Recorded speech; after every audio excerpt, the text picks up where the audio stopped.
Je ne sais pas si vous savez, mais ici, les étangs de la Minière et l'étang du Val-d'Or, c'était Versailles-Plage.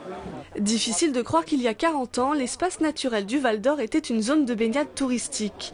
Fermé en 1977 pour des raisons sanitaires, il est aujourd'hui exploité dans un but scientifique et pédagogique par l'OPI, l'Office pour les insectes et leur environnement, et géré par l'Office national des forêts.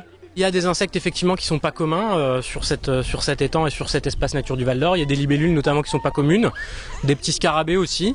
Alors après, on reste dans un contexte très urbanisé tout autour, hein, donc il n'y a pas non plus des choses absolument extraordinaires. Mais avec cette gestion depuis pas mal d'années, maintenant on arrive à avoir une belle biodiversité sur un site comme celui-ci.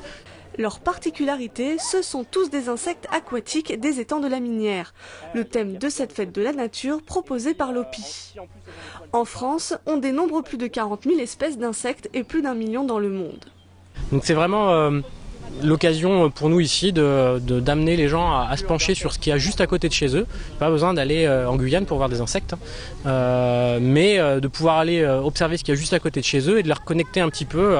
C'est le sens de la fête de la nature. Et pour sensibiliser le public, l'OPI mise sur la pédagogie, balades, conférences et ateliers. Je savais pas que si on retrouvait telle bête dans une eau comme ça, on pouvait dire si elle était polluée ou pas. C'est excellent parce qu'on est un peu plus au contact de la nature.